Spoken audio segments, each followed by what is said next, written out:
Hello बच्चों, तो स्वागत है आप सभी का आपके अपने YouTube चैनल गणेशाय वर्ल्ड पर, जहां आप पढ़ते हैं 11, 12 physics chemistry absolutely for free. तो जैसा कि आप सभी जानते होंगे, खासकर आज का जो हमारा सेशन होने वाला है वो एमपी बोर्ड को लेकर होने वाला है। एमपी बोर्ड में त्रैमासिक परीक्षा जो है आपकी 28 तारीख से चालू होने वाली है।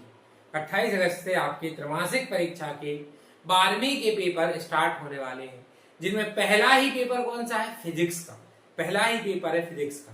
तो हम क्या करने वाले हैं, आज फर्स्ट चैप्टर के मोस्ट आईएमपी क्वेश्चन प्रश्न बैंक से जो निकल कर आए हैं वो हम प्रश्न बैंक के क्वेश्चन करेंगे। और आप यकीन मानिए, जो आपका त्रैमासिक परीक्षा का पेपर होने वाला है वो 80 to 90% जो हम आज क्वेश्चन करने वाले हैं यहीं से होगा, है ना, यहीं से होगा। इनसे ही मिलते जुलते टॉपिक जो है वो आपके पूछे जाएंगे।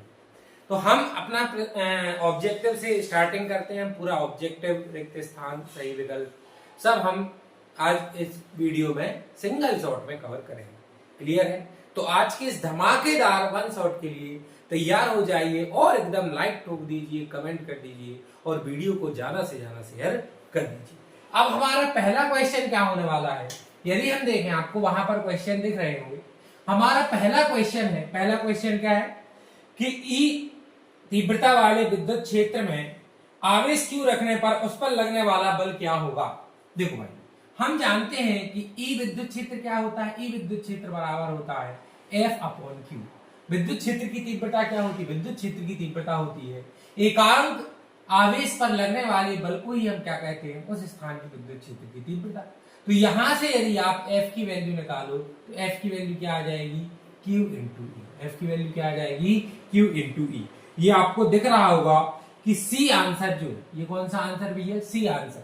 सी आंसर पहले का बिल्कुल करेक्ट आंसर हो जाएगा। अब यदि हम देखें दूसरा क्वेश्चन, दूसरा क्वेश्चन क्या कर रहा है? दूसरा क्वेश्चन कह रहा है किसी बिंदु आवेश से r दूरी पर विद्युत क्षेत्र अनुक्रमानुपाती होता है। तो आप तो जानते हो कि ये यदि एकांक आवेश रखा हुआ है, सॉरी, ये यदि हमारा स्रोत आवेश रखा है, इससे r दूरी पर एक एकांक आवेश q है, तो इस बिंदु Q पर विद्युत क्षेत्र की तीव्रता का सूत्र क्या होता है? E बराबर 1/4 पाई एप्सिलॉन नॉट Q/r²। यही होता विद्युत क्षेत्र की तीव्रता का सूत्र। तो यदि आप देखो तो E क्या हो जाएगा? E r² के व्युत्क्रमानुपाती हो जाएगा। E क्या हो जाएगा? r² के व्युत्क्रमानुपाती हो जाएगा। यदि आप देखो इसमें तो बी ऑप्शन एकदम करेक्ट है। बी फॉर बाहुबली एकदम हमारा करेक्ट आंसर हो जाएगा। अगला क्वेश्चन क्या है भैया? अगला क्वेश्चन देखते, दोनों क्वेश्चन समझ में आए। तीसरा क्वेश्चन क्या है? ये खोखले गोले के अंदर विद्युत द्रवण, विद्युत द्विध्रुव आघूर्ण रखा है। गोले के संबंध विद्युत फ्लक्स क्या होगा? एक खोखला गोला है, एक खोखला गोला है भैया। चल देखते हैं, इसको रफ करते हैं, फिर देखते हैं तीसरा क्वेश्चन। तीसरा क्वेश्चन क्या होने वाला है? क्वेश्चन होने वाला है, अगला क्वेश्चन है हमारा, थर्ड क्वेश्चन है, आप वहां देख पा रहे होंगे। एक खोखले गोले के अंदर विद्युत द्विध्रुव आघूर्ण P रखा हुआ है, तो इससे संबंधित फ्लक्स क्या होगा? अब यदि इससे संबंधित फ्लक्स देखें तो फ्लक्स फाई इक्वल टू क्या होता है? फ्लक्स फाई इक्वल टू होता है Q/ε0। और आप जानते हो एक किसी चालक खोखले गोले के अंदर आवेश की मात्रा Q क्या होती है? 0। यदि ये खोखले गोले के अंदर आवेश की मात्रा Q 0 हो जाएगी तो हमारा फ्लक्स 0/ε0 मतलब क्या हो जाएगा? शून्य। हमारा फ्लक्स भी कितना हो जाएगा? शून्य हो जाएगा। ये आपको सी देखना, ये सी ऑप्शन जो है क्वेश्चन 3 का, ये बिल्कुल करेक्ट आंसर हमारा हो जाएगा। समझ में आए? अब देखते हैं हम चौथा क्वेश्चन कि एक कूलाम आवेश में, ये तो हम अपने जब क्वेश्चन कर रहे थे पहला, तब भी हमने देखा था आवेशों के क्वांटमीकरण में, एक कूलाम आवेश में उपस्थित इलेक्ट्रॉनों की मात्रा Q बराबर क्या होता है? N into E। अब Q मतलब आवेश, आवेश कितना दिया है? एक कूलाम। इलेक्ट्रॉनों की संख्या हमने निकालनी है। और E बराबर क्या होता है? E बराबर होता है 1.6 इंटू 10⁻90 कूलाम। तो यदि आप यहां से N निकालो तो N आ जाएगा 1/1.6 इंटू 10⁻90 कूलाम। इसको अपन सॉल्व करेंगे तो 6.25 इंटू 10⁻18 कितने आ जाएंगे आवेश? 6.25 इंटू 10⁻18। मतलब जो आपका करेक्ट आंसर होगा वो होगा बी फॉर बाहुबली। ये हमारा आंसर हो जाएगा करेक्ट। कौन सा आंसर आ गया? बी। ठीक, ये हमारे 4 क्वेश्चन हो गए। इसके बाद यदि हम पांचवा क्वेश्चन देखें तो पांचवा क्वेश्चन हमारा है कि परावैद्युतांक का विमीय सूत्र क्या होगा। तो भाई आप जानते हो परावैद्युतांक जो होता है एप्सिलॉन नॉट, इसके इसके इसका सूत्र क्या बनता है? इसका सूत्र होता है, इसका यदि हम एसआई यूनिट देखें तो एसआई यूनिट होती है coulomb square upon newton metre square. क्या होती है? Coulomb square upon newton metre square. अब यदि कूलाम देखें तो कूलाम का के लिए क्या होता है? A T. कूलाम का जो विमीय सूत्र होता है ये क्या होता है? A T. तो ये आ जाएगा हमारा ए टी का स्क्वायर। ये क्या है? न्यूटन। न्यूटन मतलब बल। बल का विमीय सूत्र क्या होता है? M L T minus two. क्या होता है? M L T minus two. और मीटर क्या है? मीटर है लंबाई। तो मीटर लंबाई क्या आ जाएगी? मीटर लंबाई आ जाएगी हमारी एल स्क्वायर। मीटर लंबाई क्या आ जाएगी? L square. अब यहां से देखो एम को ऊपर लेके जाए तो क्या बन जाएगा? M minus one. एल को ऊपर लेके गए, एल एक यहाँ है, दो यहाँ है, टोटल कितने एल हो गए? तीन। तीन एल नीचे हैं, ऊपर जाएंगे तो बन जाएगा एल माइनस थ्री। अब टी को देखो, टी यहाँ नीचे माइनस के दो है, ऊपर जाके प्लस के दो हो जाएंगे और यहाँ टी का स्क्वायर भी है। तो टोटल कितने टी हो गए? टोटल कितने टी हो गए? 4। और ए यदि देखो तो ए कितने हैं? 2। ए कितने हैं? 2। तो ये हमें ऑप्शन किसमें दिख रहा है? M minus one, L minus one, M minus one. हाँ, एक ऑप्शन हमें किसमें दिख रहा है? ये ऑप्शन हमें दिख रहा है डी। ऑप्शन क्या दिख रहा है हमें? ऑप्शन दिख रहा है D. M minus one, L minus three, T four, A minus two, sorry A two. ये हमारा हो जाएगा करेक्ट आंसर। ये हमारे 5 ऑब्जेक्टिव हुए। नेक्स्ट ऑब्जेक्ट हम देखते हैं छठवां ऑब्जेक्ट। कौन सा देखते हैं? छठवां ऑब्जेक्ट।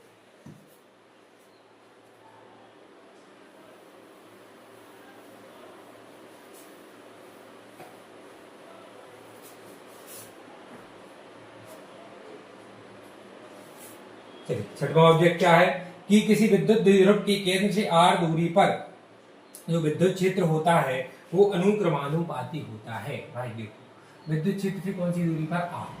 अब यदि हम देखें विद्युत द्विध्रुव के केंद्र से r दूरी पर, यदि आप अक्षीय स्थिति में देखो तो विद्युत क्षेत्र की तीव्रता कितनी आई थी? 2kp upon r cube. कितनी आई थी? 2kp upon r cube. और निरक्षीय स्थिति में देखो तो कितनी आई थी? kp upon r cube. इन दोनों स्थिति में यदि हम देखें तो विद्युत क्षेत्र की तीव्रता 1 अपॉन r क्यूब के समानुपाती, मतलब r क्यूब की क्या होती है? व्युत्क्रमानुपाती होती है। ये आपको बिल्कुल सही आंसर मिल जाएगा option number C. Option number C हमें बिल्कुल करेक्ट आंसर मिल जाएगा।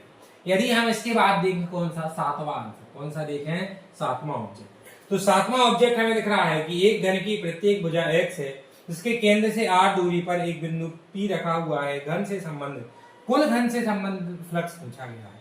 ये एक बंद हमने मान लिया कि एक क्यूब है। ये क्या है? एक क्यूब है। इससे इसकी प्रत्येक भुजा कितनी है? इसकी प्रत्येक भुजा कितनी है? इसकी प्रत्येक भुजा x है। ये x, ये x, ये x, ये प्रत्येक भुजा कितनी है? x। इससे x/2, प्रत्येक भुजा से x/2 मतलब बिल्कुल बीच में, बिल्कुल बीच में विद्युत फ्लक्स इस पूरे घन के कारण पूछा है। एक घन में कितनी फलक होती है? यदि हम देखें तो एक घन में टोटल 6 फलक होती हैं। और हमें यदि प्रत्येक फलक के कारण यदि पूछा जाए कि एक फलक के कारण जो विद्युत फ्लक्स है वो कितना होगा, तो वो होगा Q अपॉन विद्युत फ्लक्स होगा Q upon 1/6 into Q upon epsilon not. एक घन के कारण, किसके कारण? एक घन के कारण, एक फलक के कारण। एक फलक के कारण होगा 1/6 एप्सिलॉन नॉट। ये किसके कारण आया? एक फलक के कारण। अब एक प्रश्न में, एक घन में कितनी प्रश्न होती हैं? 6। तो 6Q अपॉन 6 एप्सिलॉन नॉट, मतलब कि हमारा टोटल जो इलेक्ट्रिक फ्लक्स आ जाएगा वो आ जाएगा Q अपॉन एप्सिलॉन नॉट। कितना आ जाएगा? Q upon epsilon not. यदि एक फलक का पूछे तो Q अपॉन 6 एप्सिलॉन नॉट, और यदि पूरे घन का पूछे तो Q अपॉन एप्सिलॉन। हमसे क्या पूछा है? हमसे पूरे घन से संबंधित फ्लक्स पूछा है तो वो आ जाएगा Q अपॉन एप्सिलॉन नॉट। मतलब ये आंसर जो है हमारा बिल्कुल परफेक्ट हो जाएगा। अब विद्युत क्षेत्र की तीव्रता का मात्रक, विद्युत क्षेत्र क्या होता है? एकांक आवेश पर लगने वाला बल, मतलब F अपॉन Q। F का मात्रक न्यूटन, Q का मात्रक कूलम, न्यूटन पर कूलम। मतलब कि हमारा बी आंसर जो है ये बिल्कुल परफेक्ट आंसर हो जाएगा। क्लियर है? समझ में आ रहा है? एक एक ऑब्जेक्ट समझ में आ रहे हैं? यदि समझ में आ रहा हो तो हमें क्या करना है? हमें वीडियो को फटाफट लाइक करना है, शेयर करना है। एग्जाम, फर्स्ट ही एग्जाम कौन सा है आपका? फर्स्ट ही एग्जाम आपका फिजिक्स का होने वाला है। और हमें सबसे ज्यादा समस्या किसमें आती है? ऑब्जेक्टिव में। तो फटाफट देखते हैं। अगला क्वेश्चन है हमारा कि एक धनावेशित क्षण को अनावेशित क्षण से स्पर्श किया जाता है। भाई एक धनावेशित क्षण थी, मान के चलो ये एक कौन सी क्षण थी? धनावेशित। ये एक धनावेशित क्षण थी, ये एक धनावेशित क्षण थी। इसको एक अनावेशित क्षण है, एक अनावेशित क्षण है, इससे स्पर्श किया जाता है तो इसके धनावेश कहाँ जाने लगेंगे? इसके धनावेश जाने लगेंगे इस अनावेशित क्षण में। तो इस पर आवेश का मान कैसा होगा, घटने लगेगा, क्योंकि यहाँ ये आवेश इस पर कब जाएंगे, जब तक इन दोनों पर आवेश की मात्रा कैसी ना हो जाए, बराबर ना हो जाए। यदि इस पर 6 कूलम है, इस पर कोई आवेश नहीं है, इन दोनों को हमने संबंधित कर दिया, तो इस पर भी कितना बचेगा, 3, इस पर भी कितना बचेगा, 3। मतलब यदि हम आवेशित क्षण की बात करें तो उस पर घटेगा, उस पर आवेश घटेगा, और यदि हम अनावेशित क्षण की बात करें तो उस पर आवेश क्या होगा, उस पर आवेश बढ़ेगा। हमसे किसका पूछा गया है, तो धनावेशित क्षण का, धनावेशित क्षण का आवेश घटेगा, मतलब ए हमारा बिल्कुल परफेक्ट आंसर हो जाएगा। अब नेक्स्ट क्वेश्चन है, एक्स अक्ष से निर्दिष्ट एक समान विद्युत क्षेत्र ई एस आई कैप मतलब एक्स, आप जानते हो आई कैप, जे कैप, के कैप। आई कैप किसके लिए प्रदर्शित होता है, एक्स के लिए। आई कैप किसके लिए होता है, एक्स के लिए। जे कैप किसके लिए हुआ है, आई कैप। जे कैप किसके लिए होता है, जे कैप होता है हमारा वाई के लिए, और के कैप किसके लिए होता है, वेक्टर पढ़ा होगा आपने 11th में, होता है जेड एक्स के लिए। अब यदि हम देखें कि ई एस अक्ष से, अब देखो विद्युत फ्लक्स पूछा, विद्युत flux phi is equal to क्या होता है, ई ए कॉस थीटा। यदि हमें पृष्ठ एस दिया है तो हो जाएगा ई एस कॉस थीटा, क्या हो जाएगा, ई एस कॉस थीटा। अब यदि जो आप देखो ई जो है वो एस पृष्ठ पर ही उपस्थित है, मतलब थीटा बराबर कितना हो जाएगा, थीटा बराबर तो हमारा 0 हो जाएगा। तो cos 0 कितना होता है, cos 0 हमारा 1 होता है, तो फाई ई कितना आ जाएगा, फाई ई आ जाएगा हमारा E into S. A option जो है वो आपका बिल्कुल करेक्ट आंसर हो जाएगा। क्लियर है, समझ में आया। अच्छा, अब वायु में एकांक धनावेश से निकलने वाला कुल विद्युत फ्लक्स कितना होता है। अब देखो वायु में एकांक धनावेश से निकलने वाला कुल विद्युत फ्लक्स जो होता है वो कितना होता है, तो 11वां क्वेश्चन है, वायु में एकांक धनावेश से निकलने वाला कुल विद्युत फ्लक्स कितना होता है। तो भाई आप जानते हो वायु में एकांक धनावेश से निकलने वाला कुल विद्युत फ्लक्स है, आवेश का 1/ε0 गुना होता है। ये क्या है हमारी, ये गॉस की प्रमेय। ये क्या है, गॉस की प्रमेय। गॉस की प्रमेय है, इसको तो भूलना नहीं है। तो एकांक धनावेश से निकलने वाला विद्युत फ्लक्स है, आवेश का 1/ε0 गुना होता है, मतलब option D for D seven आपका बिल्कुल करेक्ट आंसर हो जाएगा। क्लियर है, ऑब्जेक्टिव एमसीक्यू समझ में आए। अब हम अपने अगले पोर्शन की तरफ बढ़ते हैं, जो है हमारा रिक्त स्थान। ठीक है, यहाँ तक समझ में आया। अब हम देखते हैं अपने रिक्त स्थान। ठीक है, चल अब रिक्त स्थान आप देख पा रहे होंगे। हमारा पहला रिक्त स्थान कौन सा होने वाला है, हमारा पहला रिक्त स्थान है विद्युत क्षेत्र की तीव्रता का एसआई मात्रक। भाई विद्युत क्षेत्र की तीव्रता अभी देखा हमने, विद्युत क्षेत्र की तीव्रता का एसआई मात्रक न्यूटन का कूलम, अभी हम चर्चा कर चुके हैं, ज्यादा इसको नहीं देखेंगे। दूसरा हमारा रिक्त स्थान क्या होने वाला है, दो बिंदु आवेश प्लस क्यू और माइनस क्यू आर दूरी पर स्थित है, इनका विद्युत द्विध्रुव आघूर्ण। अब ये भाई एक कौन सा है, प्लस क्यू, एक कौन सा है, एक प्लस क्यू आवेश है, माइनस क्यू आवेश है, इन्होंने विद्युत द्विध्रुव बना लिया है। विद्युत द्विध्रुव बना लिया, एक दूसरे एक्स दूरी पर स्थित है, तो इनका विद्युत द्विध्रुव आघूर्ण P बराबर क्या होता है, एक आवेश उलट दोनों आवेशों के बीच की दूरी, मतलब Q इंटू में x। QX जो है ये इनका विद्युत द्विध्रुव आघूर्ण बिल्कुल फटाफट हो जाएगा। तीसरा देखते हैं हम, गॉस के नियम के अनुसार किसी बंद पृष्ठ से संबंधित कुल विद्युत फ्लक्स उसके भीतर उपस्थित आवेशों के बीच गणितीय योग का, अभी देखा हमने कि जो कुल विद्युत फ्लक्स फाई ई है उसके अंदर उपस्थित आवेश का 1/ε0 गुना होता है। अभी देखा हमने, जस्ट लास्ट एमसीक्यू था हमारा, आवेश का कितने गुना होता है, 1/ε0 गुना होता है। किसी आवेशित खोखले गोले के खालिस्तान स्थित बिंदु पर आप जानते हो एक आवेशित गोला है, आवेशित गोले के पृष्ठ पर ही सारा का सारा आवेश उपस्थित होता है। अंदर जो आवेश है Q बराबर क्या होता है, 0 होता है। तो खोखले गोले के अंदर स्थित किसी बिंदु पर विद्युत क्षेत्र की तीव्रता, आवेश 0 होगा तो हमने देखा E इज इक्वल टू क्या होता है, E is equal to F। तो आवेश यदि 0 होगा तो वहां पर क्या होता है कि आवेश 0 होने के कारण विद्युत क्षेत्र की तीव्रता E क्या हो जाएगी, 0 हो जाएगी। तो अंदर विद्युत क्षेत्र की तीव्रता कितनी होती है, 0 होती है।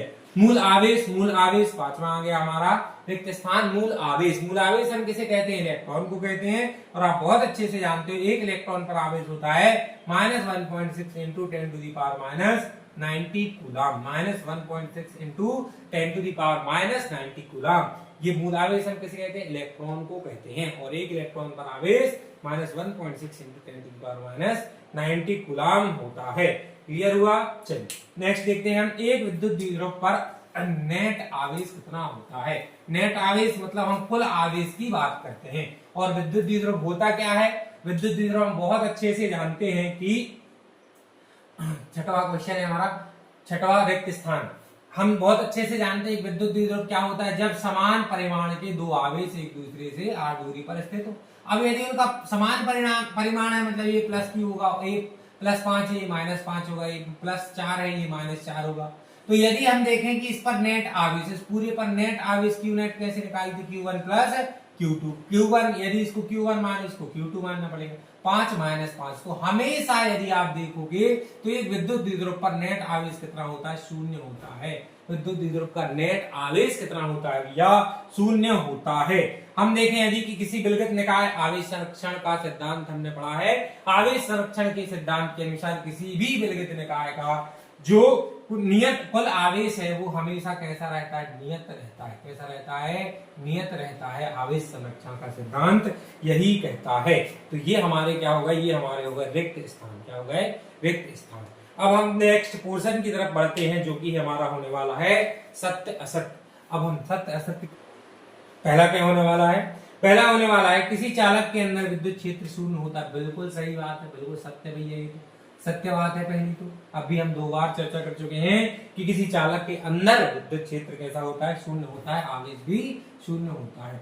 दूसरा क्या होने वाला, स्थिर विद्युत क्षेत्र सदैव बंद वक्र बनाता है। ये तो भैया इन्होंने गलत बात कही थी। स्थिर विद्युत क्षेत्र कहां से कहां जाता है, प्लस से माइनस क्यू की ओर, प्लस से माइनस क्यू की ओर। और ये कौन सा वक्र है, ये खुला वक्र है, बंद वक्र नहीं है।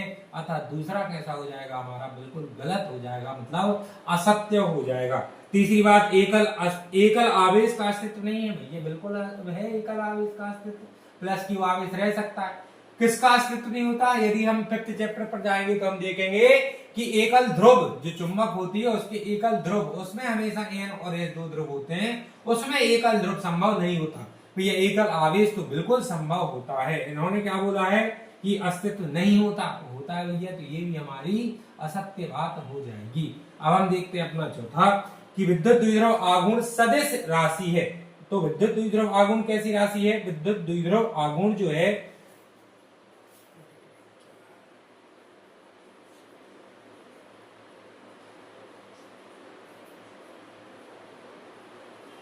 क्या होने वाला, चौथा क्वेश्चन हमारा क्या है कि विद्युत द्विध्रुव आघूर्ण कैसी राशि है, सदिश। तो भैया विद्युत द्विध्रुव आघूर्ण हमेशा कैसी राशि होती है, सदिश। इसकी दिशा कैसी होती है, इसकी दिशा हमेशा होती है नेगेटिव से पॉजिटिव की ओर। कहां से कहां होती है, नेगेटिव से पॉजिटिव की ओर। बिल्कुल सदिश राशि है। ये हमारा आंसर क्या हो जाएगा, सत्य हो जाएगा। क्या हो जाएगा, सत्य हो जाएगा। पांचवा क्या है, सजातीय आवेशों में आकर्षण होता है। भैया ये तो हम बचपन से सुनते आ रहे हैं कि सजातीय आवेश तो एक दूसरे को क्या करते हैं, प्रतिकर्षित करते हैं। कैसी बात कर रहे हो आप, कि बोल रहे आकर्षण होता है, ये तो भैया असत्य बात। ये कैसी बात हो गई हमारी, ये तो हमारी असत्य बात हो गई।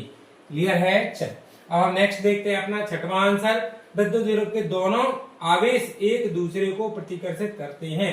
विद्युत द्विध्रुव के दोनों आवेश एक दूसरे को प्रतिकर्षित करते हैं, बिल्कुल करेंगे, क्योंकि ये कैसे होते हैं, ये दोनों एक दूसरे के विपरीत होते हैं। ये विपरीत आवेश है तो ये एक दूसरे को क्या करेंगे, प्रतिकर्षित, प्रतिकर्षित लिखा नहीं भाई, आकर्षित करेंगे। ये हमेशा विद्युत द्विध्रुव में जो आवेश होते हैं ये कैसे होते हैं, ये विपरीत होते हैं, अतः ये एक दूसरे को क्या करेंगे, आकर्षित। इन्होंने क्या लिखा है, क्या एक दूसरे को प्रतिकर्षित करते हैं। ये भी हमारी असत्य बात हो जाएगी, ये भी हमारी असत्य बात हो जाएगी।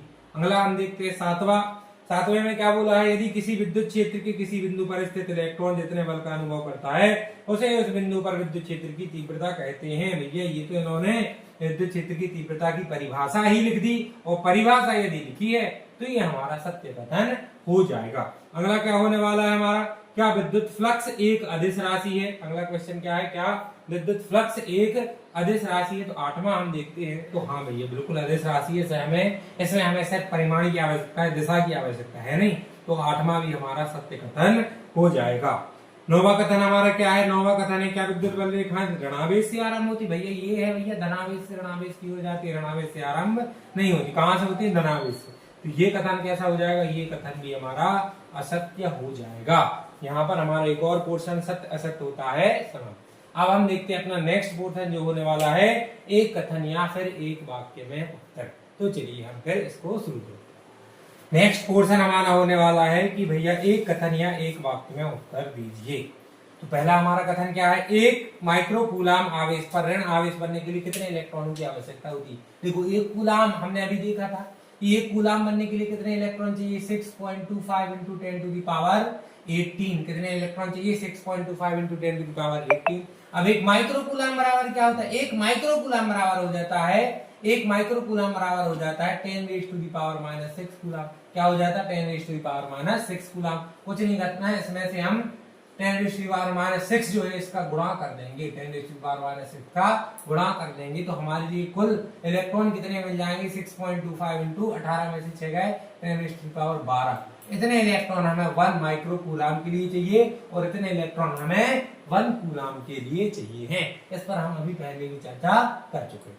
दूसरा हम यदि देखें निश्चित दूरी पर दो आवेशित कणों के बीच विद्युत बल F न्यूटन है, यदि इन कणों के बीच की दूरी आधी कर दी जाए तो बल कितना होगा। हाँ भैया अब देखते हैं F बराबर क्या होता है, F बराबर होता है 1/4 पाई एप्सिलॉन Q अपॉन में R स्क्वायर। अब ये तो भैया पहले हमारी जो बल है आ गया 1/4 pi epsilon Q upon R square. अब दूरी क्या कर दी है, दूरी कर दी है आधी। दूरी कितनी कर दी है, आधी। आधी का मतलब है कि दूरी हमने 1/2R कर दी है। यदि हमने दूरी आधी कर दी है तो F बराबर आ जाएगा, इसको हम K लिख सकते हैं तो K Q अपॉन में 1 अपॉन क्या आ जाएगा K Q अपॉन आधी की है, आधी की है मतलब R/2। तो आधी की है तो आ जाएगा R/2 का वर्ग, आधी की है तो आ जाएगा R/2 का वर्ग। तो F बराबर आ जाएगा K Q और नीचे R स्क्वायर, 2 का वर्ग क्या होता है 4, 4 कहां जाएगा ऊपर। तो F बराबर आ जाएगा 4kq अपॉन R स्क्वायर। क्या आ जाएगा 4kq अपॉन R स्क्वायर। मतलब जो हमारा बल है वो कितना हो जाएगा 4 गुना हो जाएगा। यदि हम दूरी को आधी कर दें तो दो आवेशों के मध्य जो लगने वाला बल F है वो कितना आ जाएगा, वो हमारा 4 गुना हो जाएगा। ये हमारा आंसर हो गया। अब देखते हैं हम एक इलेक्ट्रॉन और एक प्रोटॉन के बीच लगने वाले स्थिर विद्युत बल और गुरुत्वाकर्षण बल। अरे आप ये तो बहुत अच्छे से जानते हो भैया कि गुरुत्वाकर्षण बल जो है वो सबसे कमजोर सबसे दुर्बल बल है और जो स्थिर विद्युत बल है ये कैसा है, प्रबल आकर्षण बल है। तो प्रबल आकर्षण बल किसमें लगेगा भैया, स्थिर विद्युत बल जो है वो प्रबल आकर्षण हमें देगा। क्लियर हुआ। अब देखते हैं अपना चौथा कि एक विद्युत द्विध्रुव में कुल कितना आवेश होता है। भैया ये अभी चर्चा कर चुके हैं, प्लस क्यू और माइनस क्यू। प्लस क्यू में से माइनस क्यू गया तो नेट आवेश एक विद्युत द्विध्रुव पर कितना होता है, शून्य होता है। एक विद्युत द्विध्रुव का जो नेट आवेश है, एक विद्युत द्विध्रुव का जो नेट आवेश है वो कुल कितना होता है, शून्य होता है। अब नेक्स्ट हमसे पूछा गया है कि विद्युत द्विध्रुव आघूर्ण की दिशा क्या होती है, तो ये भी हम अभी चर्चा कर चुके हैं कि विद्युत द्विध्रुव आघूर्ण की दिशा क्या होती है। विद्युत द्विध्रुव आघूर्ण की जो दिशा है, पांचवा क्वेश्चन, वो हमेशा नेगेटिव से पॉजिटिव जाती है, नेगेटिव से पॉजिटिव जाती है विद्युत द्विध्रुव की दिशा। ठीक।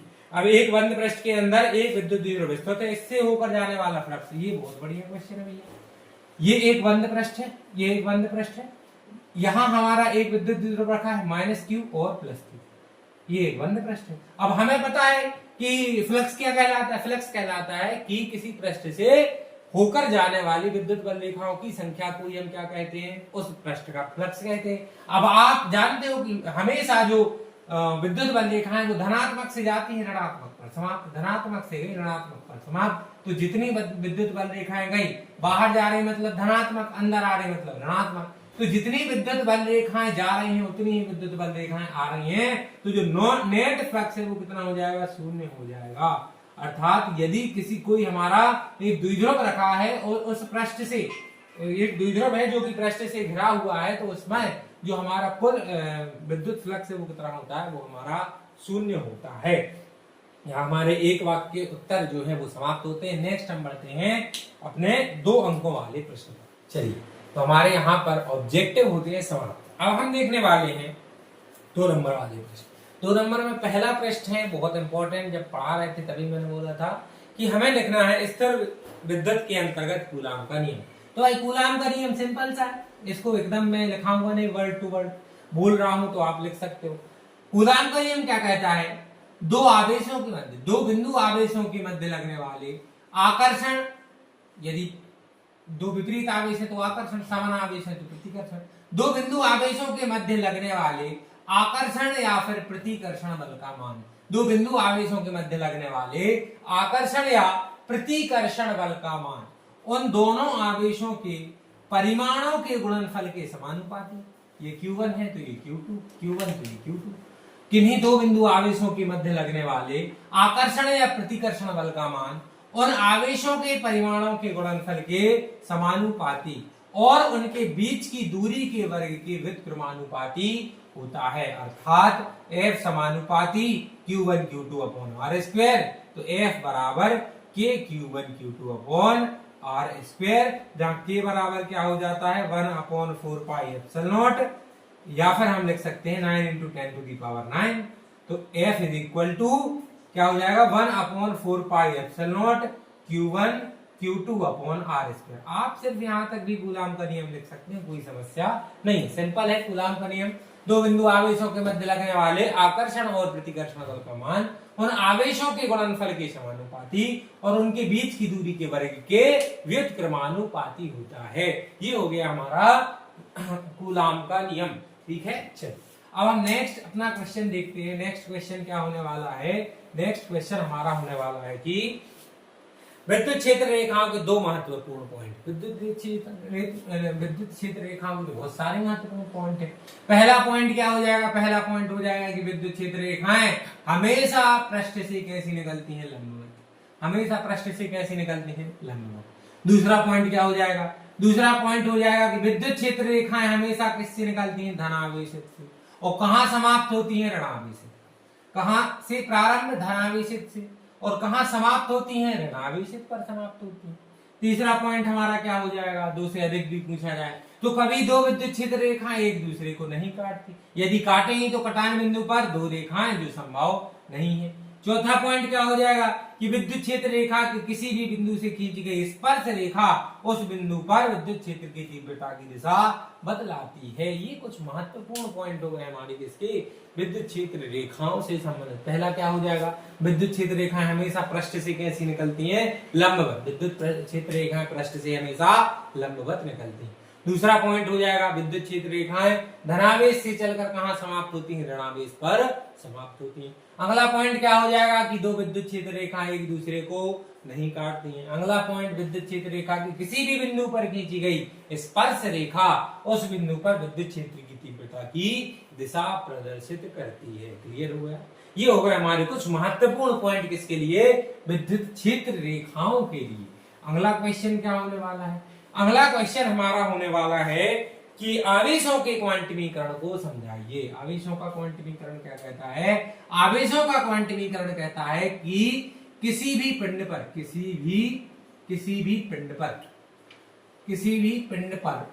उपस्थित आवेश की मात्रा, किसी भी पिंड पर उपस्थित आवेश की मात्रा, किसी भी पिंड पर उपस्थित आवेश की मात्रा मूल आवेश क्या है? इलेक्ट्रॉन। मूल आवेश हम किसे कहते हैं? मूल आवेश इलेक्ट्रॉन को कहते हैं।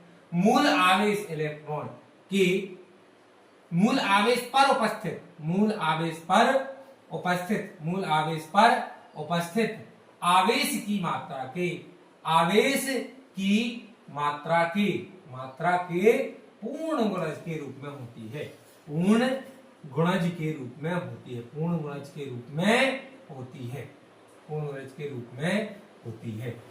होती है। मैथमेटिकल फॉर्म Q बराबर N इंटू E। Q क्या है? आवेश। N क्या है? पूर्णांक, कोई भी पूर्णांक, पूर्ण गुणज। E क्या है? मूल आवेश इलेक्ट्रॉन पर उपस्थित आवेश की मात्रा। आप जानते हो कि आवेश किसी वस्तु पर कब उपस्थित होता है? इलेक्ट्रॉन के स्थानांतरण के कारण। तो एक इलेक्ट्रॉन जाएगा तो अपने साथ 1.6 into 10 to the power minus 90 coulomb आवेश लेकर जाएगा। दो इलेक्ट्रॉन जाएंगे तो 2 into 1.6 into 10 to the power minus 90 coulomb आवेश लेकर जाएंगे। तो किसी भी पिंड पर उपस्थित आवेश की मात्रा मूल आवेश इलेक्ट्रॉन पर उपस्थित आवेश की मात्रा के पूर्ण गुणज के रूप में होती है। यही हमारा क्या है? आवेश के क्वांटमीकरण का सिद्धांत है, जिसे हमने साधारण सी भाषा में, बहुत सिंपल सी भाषा में समझा। नेक्स्ट हमारा क्या क्वेश्चन होने वाला है? नेक्स्ट हमारा क्वेश्चन होने वाला है विद्युत फ्लक्स को परिभाषित कीजिए और इसका एसआई मात्रक लिखिए। तो विद्युत फ्लक्स क्या होता है? विद्युत फ्लक्स क्या है भैया? विद्युत फ्लक्स क्या है? विद्युत फ्लक्स क्या है? किसी पृष्ठ से विद्युत फ्लक्स क्या है?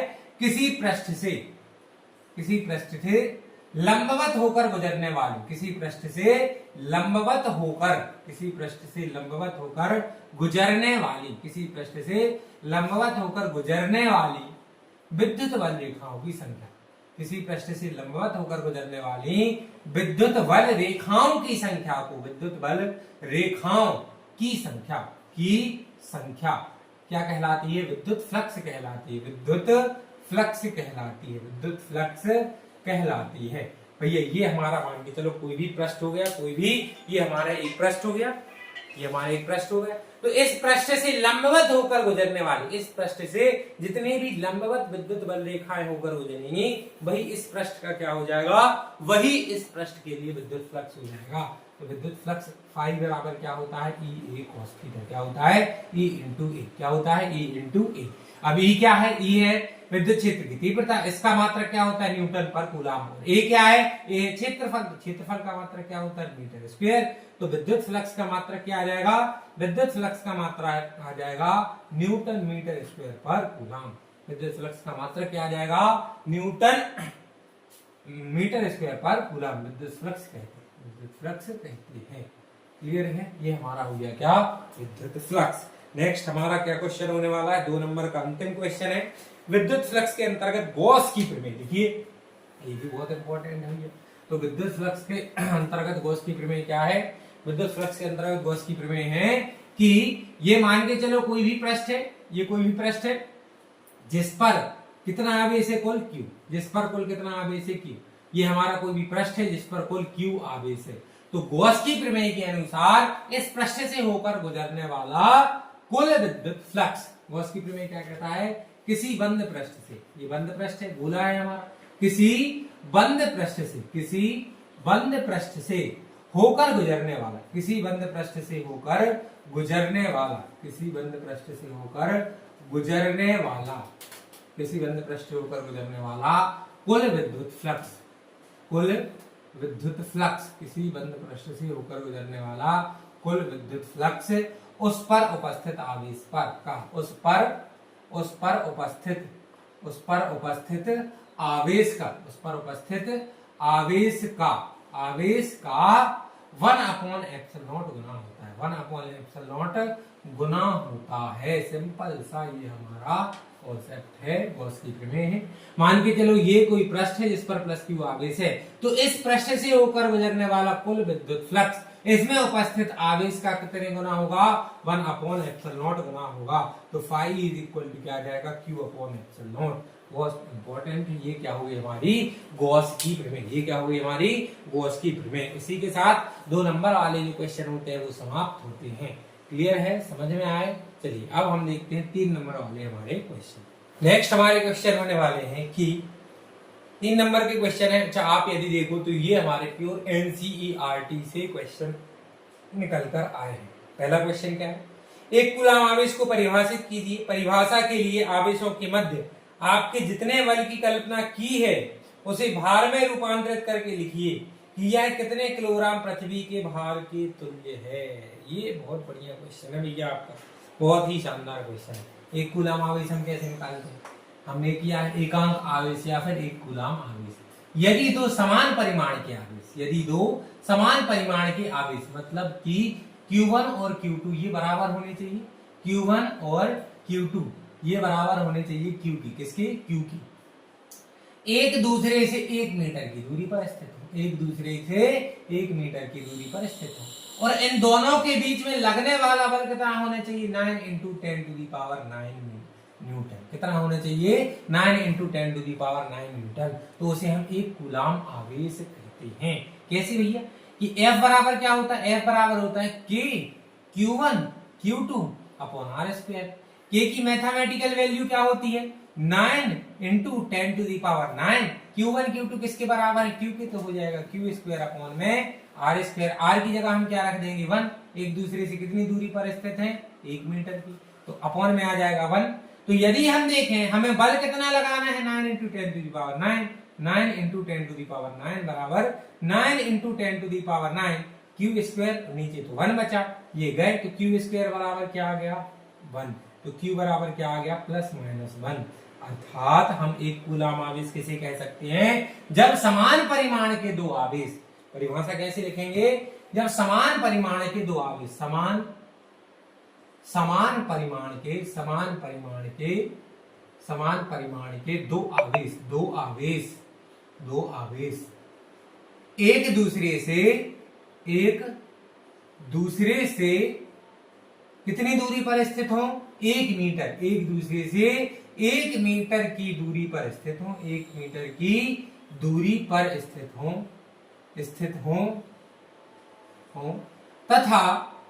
तथा उनके मध्य लगने वाला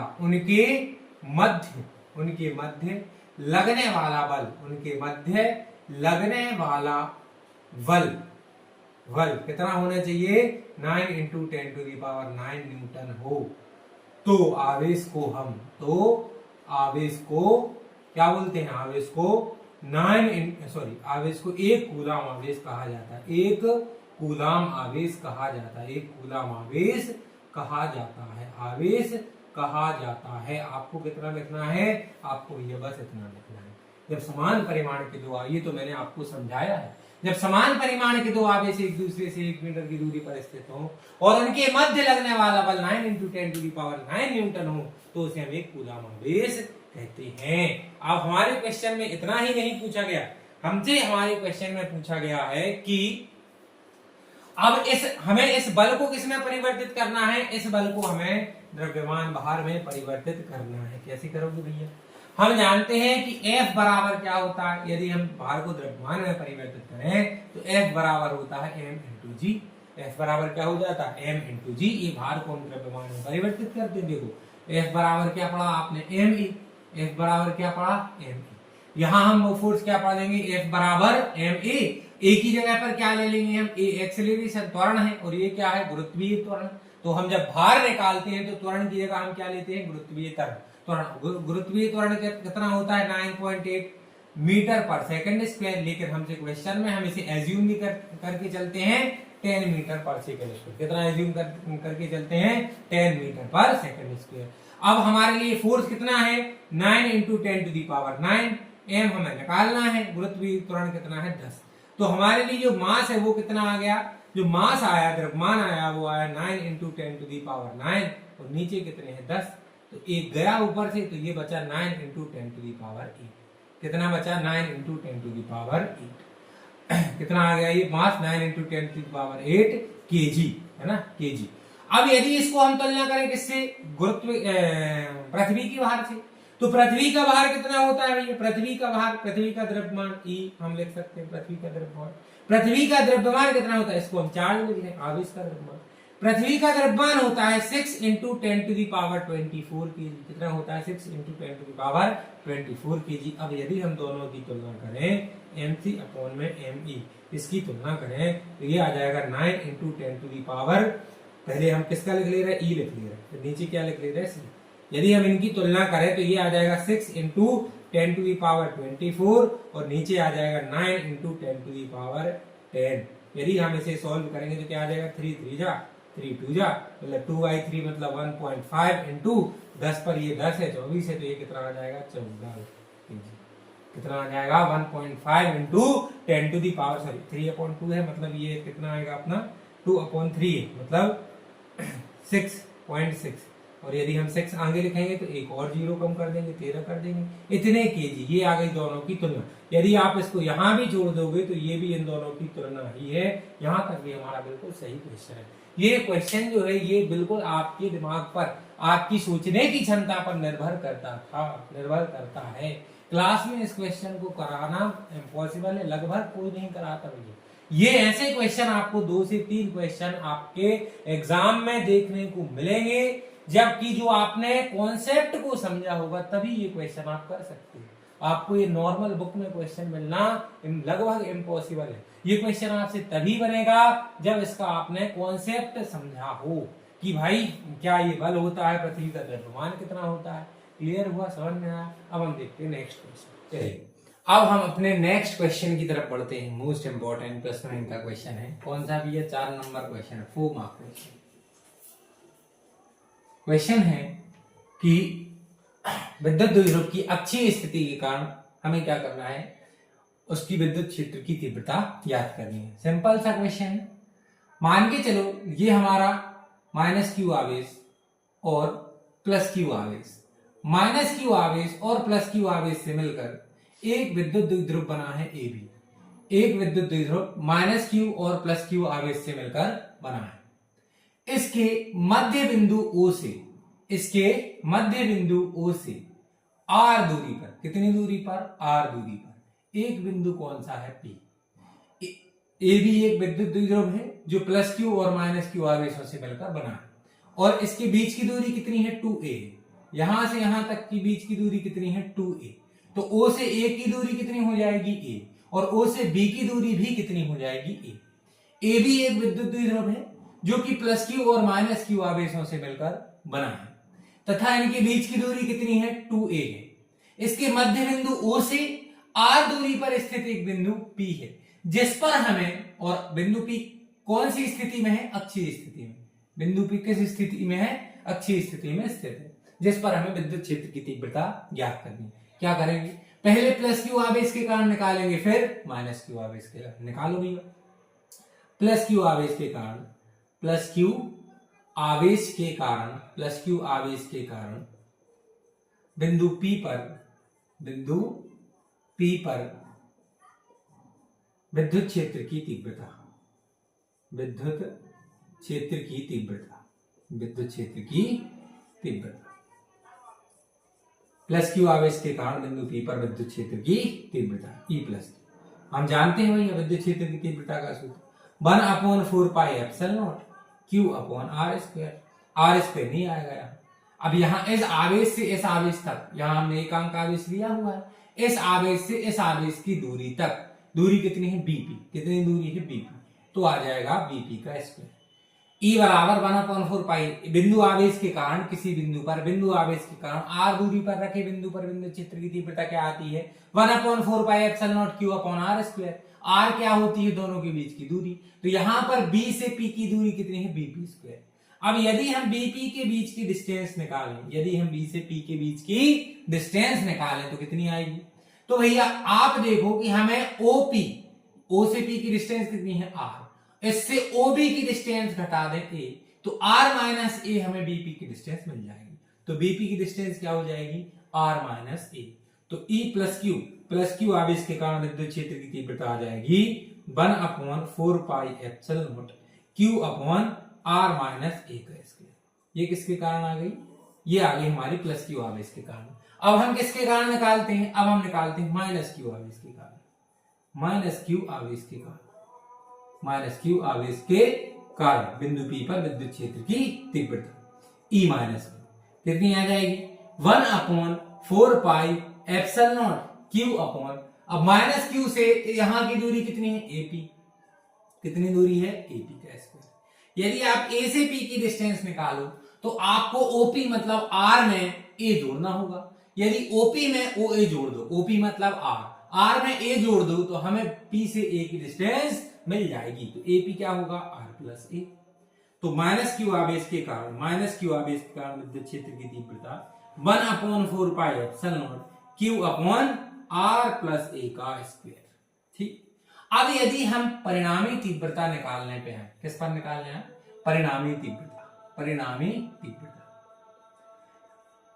अब यदि आप देखो परिणामी तीव्रता, परिणामी तीव्रता कि बिंदु P पर प्लस क्यू आवेश के कारण विद्युत क्षेत्र की दिशा यहां होगी, क्योंकि ये भी प्लस है और हम एकांक धनावेश भी कैसा लेते हैं? प्लस। तो प्लस प्लस क्या करेंगे? प्रतिकर्षित, और जो बल की दिशा होती है वही विद्युत क्षेत्र की दिशा होती है।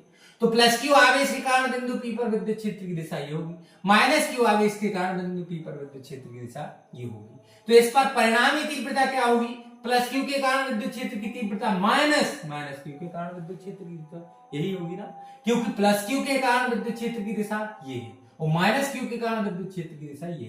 प्लस प्लस क्या होगा? प्रतिकर्षण, माइनस प्लस क्या होगा? आकर्षण।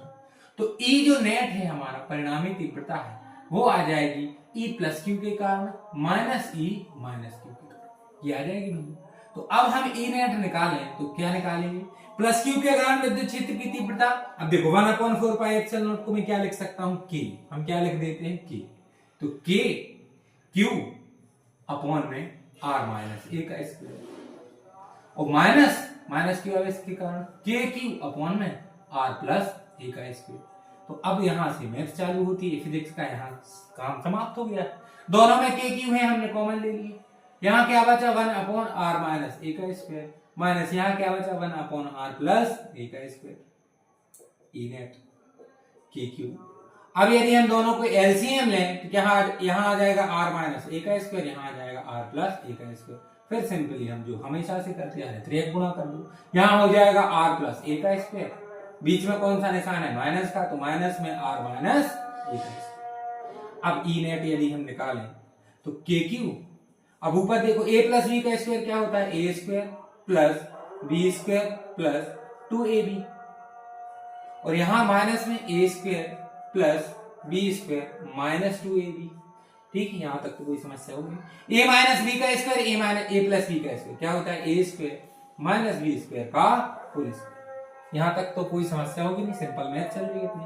अब ई नेट बराबर क्या आ जाएगा, k q upon r square plus a square plus 2r, इस माइनस का अंदर गुणा होगा, प्लस का r हो जाएगा माइनस का r स्क्वायर, प्लस का ए स्क्वायर हो जाएगा माइनस ए स्क्वायर, और माइनस माइनस क्या हो जाएगा प्लस, माइनस माइनस हो गया प्लस 2r, और नीचे तो कुछ बोलना ही नहीं है, r square minus a square का whole square, r square plus minus cancel, a square plus minus cancel, 2ra और 2ra, तो ई नेट हमारा कितना आ गया के क्यू, और यहाँ आ गया 4ra, नीचे r square minus a square का होल स्क्वायर। अब ई नेट कितना आ गया हमारा, यहां फिर से लिख दे रहा हूं मैं, ई नेट हमारा आ गया, ई नेट आ गया के क्यू 4ra, नीचे r square minus a square का होल स्क्वायर। अब यदि आप यहां पर देखो तो क्यू और 4 को हम लिख सकते हैं 2 into 2, तो Q2a, ये क्या होता है विद्युत द्विध्रुवागम कितना होता, Q into 2a, तो Q यहाँ है, 1 2 यहाँ है और A यहाँ है, तो Q ने 1 2 ने और A ने मिलकर क्या बना लिया P, क्या बना लिया P, तो K के बाद Q2a ने मिलकर क्या बना लिया P। अब क्या बचा 2r, क्या बचा 2r, नीचे r square minus a square का होल स्क्वायर, क्या r square minus a square का होल स्क्वायर। अब यदि हम मान के चलें कि ये एक आदर्श द्विध्रुव है, और आदर्श द्विध्रुव की कंडीशन होती है कि दोनों ध्रुवों के बीच की दूरी नगण्य हो, बहुत कम हो, तो यदि a बहुत कम है आदर्श द्विध्रुव की स्थिति में क्या हो जाएगा, a जो होगा वो r से बहुत छोटा हो जाएगा। तो आदर्श द्विध्रुव की स्थिति में क्या होगा, a बहुत छोटा हो जाएगा किससे, r से, तो a को हम क्या मान सकते, a को हम नगण्य मान सकते। 2 आगे लिखा k p r, नीचे आर स्क्वायर, ए को हमने नगण्य मान लिया तो इसका वर्ग, 1 से 1 गया तो कितने बचे 3, देखो 2 दूनी 4, आर पे 4 की घात 1 गई तो कितने की बची 3 की, तो ई बराबर आ गया 2kp upon r cube newton पर कूलम। यही आ गई हमारी अक्षीय स्थिति के कारण विद्युत क्षेत्र की तीव्रता। 4 नंबर के लिए most important question, most important question आपका ये बनता है। क्लियर हुआ, समझ में आया, 1-2 बार इस वीडियो को रिवाइज करके देखना, बहुत ही ये देखने में बड़ा है, मेथड बहुत सिंपल है। यदि हम लाइन वाइज लाइन चलेंगे तो बिल्कुल अपने आप हमारे हाथ जो है अपने आप इस डेरिवेशन को कर देंगे। क्लियर हुआ, चलिए अब हम 4 नंबर के दूसरे क्वेश्चन की ओर बढ़ते हैं। अगला क्वेश्चन है गॉस की प्रमेय लिखिए और हमें उसको सिद्ध करना है। गॉस की प्रमेय का कथन ही लिखा है, उसे हमें सिद्ध करना है। तो गॉस की प्रमेय क्या होती है भैया, गॉस की प्रमेय लिखा ही है कथन, गॉस की प्रमेय, गॉस की प्रमेय, गॉस की प्रमेय क्या कहती है, मान के चलो ये हम 2 नंबर में शायद कर भी चुके हैं कि गॉस की प्रमेय क्या है। गॉस की प्रमेय क्या कहती है, ये हम 2 नंबर में हम इसको गॉस की प्रमेय का कथन लिख चुके हैं, इस क्वेश्चन में भी लिखा है। मान के चलो ये किसी एक बंद पृष्ठ है जिस पर प्लस क्यू आवेश एक समान रूप से वितरित है, एक बंद पृष्ठ है जिस पर प्लस क्यू आवेश एक समान रूप से वितरित है। तो इससे होकर जाने वाला कुल विद्युत फ्लक्स, इस पृष्ठ से होकर जाने वाला कुल विद्युत फ्लक्स, इसमें उपस्थित आवेश Q का 1/ε0 गुना होता है। ये हमारी गॉस की प्रमेय क्या है कि किसी बंद पृष्ठ से होकर जाने वाला कुल विद्युत फ्लक्स, उसमें उपस्थित आवेश का 1/ε0 गुना होता है। ये हमारी सिंपल सी गॉस की प्रमेय। कहो तो लिख भी दो, किसी बंद पृष्ठ से होकर जाने वाला, किसी बंद पृष्ठ से होकर जाने वाला कुल फ्लक्स उसमें उपस्थित आवेश का, उसमें उपस्थित आवेश का, उसमें उपस्थित आवेश का 1/ε0 गुना होता है, 1/ε0 गुना होता है। इसका गणितीय रूप ये हो गया QE बराबर Q/ε0, या हम लिख सकते हैं QE बराबर Q/ε। ये हो गया इसका गणितीय। अब हम देखते हैं व्यंजक की तरफ चलते हैं। व्यंजक में हम देखें, मान के चलो ये एक हमारे पास प्लस Q आवेश है, ये हमारे पास क्या है प्लस Q आवेश, इससे R दूरी पर स्थित एक बिंदु P है, प्लस Q आवेश से R दूरी पर स्थित बिंदु P है। तो बिंदु P पर विद्युत क्षेत्र की तीव्रता E बराबर क्या आ जाएगी 1/4πε0 Q/r²। क्या यही आ जाएगी विद्युत क्षेत्र की तीव्रता, यही आएगी। चलो अब यदि हम देखें कि विद्युत फ्लक्स का सूत्र क्या होता है, विद्युत फ्लक्स का सूत्र होता है फाई E बराबर EdS cos थीटा। अब देखो मान के चलो हमें गॉस की प्रमेय सिद्ध करनी है। यदि हमें गॉस की प्रमेय सिद्ध करनी है तो गॉस की प्रमेय सिर्फ और सिर्फ किसके लिए लागू होती है, बंद पृष्ठ के लिए। गॉस की प्रमेय सिर्फ और सिर्फ बंद पृष्ठ के लिए लागू होती है। तो हम बिंदु P से होकर जाने वाले एक गोलीय पृष्ठ की क्या करेंगे परिकल्पना। ये गोलीय पृष्ठ है भैया, है ना, मान के चलो गोलीय, मैथ वाले हैं तो भैया हम तो मान लेंगे, भले अंडाकार है हमने मान लिया गोलीय पृष्ठ है। अब ये यदि गोलीय पृष्ठ है जो बिंदु P से होकर जा रही है, गोला गोला गोला व्रत रही है, क्या है गोला, और यहां हमने एक मान लिया अल्प पृष्ठ। अल्प पृष्ठ कौन सा मान लिया DS। तो आप मुझे बताओ इस अल्प पृष्ठ DS से होकर जाने वाला विद्युत फ्लक्स d फाई E बराबर क्या हो जाएगा EdS cos थीटा। क्या हो जाएगा EdS cos थीटा। अब थीटा क्या है, थीटा है E और DS के बीच का कोण। अब यदि मान के चलो ये अल्प पृष्ठ है, ये पूरे गोले का ये अल्प पृष्ठ है, तो इस अल्प पृष्ठ से होकर जाने वाली विद्युत बल रेखाएं इसकी पृष्ठ के लंबवत होंगी, तो ये विद्युत बल रेखाओं की दिशा हो जाएगी। और आपको पता है कि जो DS क्या है क्षेत्रफल सदिश, क्षेत्रफल सदिश की दिशा हमेशा क्षेत्रफल के कैसे होती है लंबवत। तो आप देखो दोनों के बीच में E और DS के बीच में कोण कितना बन गया 0। तो थीटा बराबर क्या आ गया हमारा, थीटा बराबर आ गया 0। थीटा बराबर जैसे ही 0 आया तो cos 0 कितना होता है, cos 0 होता है 1। तो हमारा d फाई E जो कुल छोटा सा विद्युत फ्लक्स d फाई ही है, ये कितना आ जाएगा EdS, कितना आ जाएगा EdS। अब यदि हमें कुल पृष्ठ का विद्युत फ्लक्स निकालना है तो हमें क्या करना होगा समाकलन। क्या करना होगा समाकलन। हम इसका बंद पृष्ठ का समाकलन कर रहे हैं तो समाकलन के नीचे गुण लगा देना। d फाई E बराबर समाकलन EdS। अब d फाई E का समाकलन क्या हो जाएगा, यहां E आ गया बाहर, ds का समाकलन ये कर दिया। E का मान हम यदि यहां इसको समीकरण 1 दें, E का मान समीकरण 1 से यदि हम रखें तो E का मान क्या आ जाएगा फाई E बराबर, E का मान आ गया 1/4πε0 Q/r²। अब ये देखो ds का समाकलन, एक अल्प पृष्ठ ds है, समाकलन मतलब उसको अनंत बार जोड़ देना, अल्प पृष्ठ को अनंत बार जोड़ देना, अल्प लंबाई को अनंत बार जोड़ देना, किसी को सम ऑफ इनफाइनाइट टाइम। इंटीग्रेशन का मतलब क्या होता है सम ऑफ इनफाइनाइट टाइम। आप यदि इस छोटे से ds को जोड़ेंगे तो क्या आपको पूरे के पूरे गोले का क्षेत्रफल मिल जाएगा, और गोले का क्षेत्रफल कितना होता है πr²। तो ds का समाकलन क्या हो जाएगा πr²। यहां देखो 4π से 4π कैंसिल, r² से r² कैंसिल, तो फाई इज इक्वल टू आ गया Q/ε0। मुबारक हो हमें भैया, यही तो सिद्ध करना था, यही तो हमें सिद्ध करना था कि फाई E बराबर Q/ε। ये हमारी गॉस की प्रमेय का कथन हो गया और ये हमारी गॉस की प्रमेय की व्युत्पत्ति हो गई। क्लियर है। चलिए अब मूव ऑन करते हैं हम नेक्स्ट क्वेश्चन पर। अगला क्वेश्चन क्या होने वाला है, अगला क्वेश्चन कह रहा है कि एक आवेशित, हाँ भैया हम बस पहुंच रहे हैं 15 मिनट से, 9 बजे भेज देना। हाँ 9 बजे भेज देना आप, ठीक है ठीक है।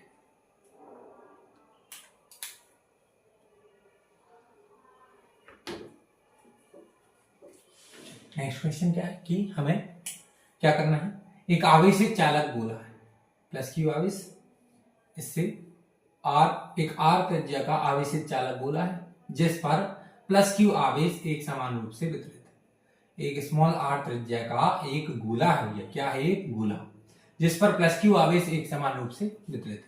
इस गोले के बाहर है एक बिंदु P, इस बिंदु P पर हमें विद्युत क्षेत्र की तीव्रता ज्ञात करनी है। किससे करनी है? गॉस की प्रमेय से। तो मान लिया कि केंद्र से ये जो बिंदु P है इसकी दूरी हमने कितनी मान ली? Capital R. कितनी मान ली? Capital R. अब इस बिंदु पर इस आवेश चालक गोले के कारण इस बिंदु पर हमें विद्युत क्षेत्र की तीव्रता ज्ञात करनी है, वो भी किससे? गॉस की प्रमेय से। तो ये गॉस की प्रमेय जो होती है, गॉस की प्रमेय क्या कहती है? गॉस की प्रमेय कहती है phi is equal to q upon epsilon naught. ये हमारी गॉस की प्रमेय, ये गॉस की प्रमेय। अब मुझे आप ये बताओ कि एक हमने अभी सूत्र पढ़ा कि फ्लक्स, ऐसे मान लो यहां एक अल्प पृष्ठ है डीएस, यहां पर एक अल्प पृष्ठ कौन सा है? डीएस। तो इस डीएस अल्प पृष्ठ से होकर जाने वाली कुल विद्युत बल रेखाओं की संख्या d phi E is equal to क्या आ जाएगी? E ds cos theta. क्या आ जाएगी? E ds cos theta. अब यदि हम पूरी विद्युत बल रेखाओं की संख्या निकालें, कुल फ्लक्स निकालें, क्या निकालें? कुल फ्लक्स। यदि हम कुल फ्लक्स निकालेंगे तो हमें इसका क्या करना होगा? समाकलन। क्या करना होगा? समाकलन। तो समाकलन कर दिया हमने किसका? D phi. तो यहां पर समाकलन किसका हो जाएगा? E ds cos theta. किसका हो जाएगा? E ds cos theta. अब यदि हमें बिंदु P पर क्या करना? विद्युत क्षेत्र की तीव्रता गॉस के नियम से, तो हमें बिंदु P से होकर जाने वाले एक गोलीय पृष्ठ की परिकल्पना करनी होगी जो कि गॉसीय पृष्ठ की भांति कार्य करेगा। किसकी भांति कार्य करेगा? गॉसीय पृष्ठ। तो ऐसे अल्प पृष्ठ डीएस से होकर जाने वाला जो कुल फ्लक्स है वो कितना आ गया? E ds cos theta. कुल फ्लक्स निकालना है तो d phi is equal to E ds cos theta. अब मुझे ये बताओ कि इस बिंदु पर जो डायरेक्शन है डीएस की, अभी हमने चर्चा की, डीएस की डायरेक्शन भी यही होगी और विद्युत क्षेत्र की तीव्रता की डायरेक्शन भी यही होगी। तो थीटा बराबर कितना हो गया? 0। थीटा बराबर 0 और कॉस 0 कितना होता है? 1। तो जो हमारा डी फाई ई है, डी फाई ई, ये कितना आ गया? ये आ गया हमारा ई डीएस। सिर्फ कितना आ गया? ई डीएस। डी फाई का समाकलन क्या आ जाएगा? Phi E. ई आ गया बाहर। समाकलन किसका करेंगे? डीएस का। अब फिर से डीएस का समाकलन, बंद पृष्ठ डीएस डीएस डीएस डीएस, एक गोले का हमें क्षेत्रफल मिल जाएगा। तो फाई इज इक्वल टू ई और गोले का क्षेत्रफल पाई आर स्क्वायर। गोले का क्षेत्रफल पाई आर स्क्वायर। इसको समीकरण 1 नाम दो, इसको समीकरण 2 नाम दो। समीकरण 1 व 2 से आप देखो एलएचएस कैसे हैं? बराबर। तो आरएचएस भी क्या हो जाएंगे? बराबर। तो Q अपॉन एप्सिलॉन नॉट बराबर आ जाएगा E 4 पाई आर स्क्वायर। अब हमें क्या निकालना है? हमें भैया E की वैल्यू निकालनी। E को सिर्फ वहीं लिखा रहने दो, बाकी सब दूसरी तरफ ले जाओ। तो बाकी सब गुणा में है तो चला जाएगा भाग में। 4 पाई आर स्क्वायर इंटू में एप्सिलॉन नॉट है भैया। E बराबर, इसको जमा के लिख लो, 1 upon 4 pi epsilon naught Q upon r square newton पर कूलम। यही आ गई हमारी, यही क्या आ गई? अब देखो आर की जगह हमने क्या माना है? Capital R. तो कुछ नहीं करना है, हमें इसकी जगह पर कैपिटल आर लेना है। ये बड़े गोले की त्रिज्या लेना है, तो बड़े गोले की त्रिज्या कितनी है? Capital R. बड़े गोले की त्रिज्या कितनी है? Capital R. बड़े गोले की त्रिज्या कितनी है? Capital R. तो एक आवेशित चालक गोले के कारण उससे आर दूरी, मतलब कि आर त्रिज्या पर रखे एक बिंदु P, उसके बाहर एक बिंदु P पर जो विद्युत क्षेत्र की तीव्रता है वो कितनी आएगी? 1 upon 4 pi epsilon naught Q upon capital R का स्क्वायर। इसी को हम लिख सकते हैं K Q अपॉन में कैपिटल आर का स्क्वायर न्यूटन पर कूलम। क्लियर है? समझ में आया? अब हम बढ़ते हैं अपने नेक्स्ट 4 मार्क क्वेश्चन की तरफ। हमारा क्या बच रहा है? गॉस की प्रमेय से कूलम के नियम की व्युत्पत्ति। यदि आप इस क्वेश्चन को बिल्कुल डीपली समझना चाहते, बहुत अच्छे से समझना चाहते हैं, तो इसकी लिंक जो है, ये एकमात्र क्वेश्चन 4 नंबर का जिसकी हम आपको लिंक दे रहे हैं, इसकी लिंक आपको वीडियो के डिस्क्रिप्शन में मिल जाएगी। वहां पर क्लिक करें और गॉस की प्रमेय से कूलम के नियम की व्युत्पत्ति की शानदार व्याख्या आप देख सकते हैं। उम्मीद है ये जो फर्स्ट चैप्टर है आप गारंटी ले लीजिए कि त्रैमासिक में जो हमने आज पढ़ा है इस शानदार से 1 शॉट में, इससे बाहर कुछ भी नहीं आएगा। 1 नंबर का भी फर्स्ट चैप्टर से इससे बाहर आने वाला नहीं है। इसको बिल्कुल घोंट लो, पी लो, बिल्कुल इसको देख लो 4 से 5 बार, एक कॉपी बना के सारे इसमें ऑब्जेक्टिव से लेके 2 नंबर 3 नंबर 4 नंबर के सारे क्वेश्चन लिख लो। आपका पेपर यहीं से जाने वाला है। बाकी आपके पेपर के लिए आपको बहुत बहुत शुभकामनाएं। बाकी सेकंड चैप्टर की हम जल्दी से जल्दी एक ऐसे ही 1 शॉट लेकर आएंगे। क्लियर है? आपको बहुत बहुत धन्यवाद। वीडियो को ज्यादा से ज्यादा लाइक, शेयर और सब्सक्राइब जरूर करना।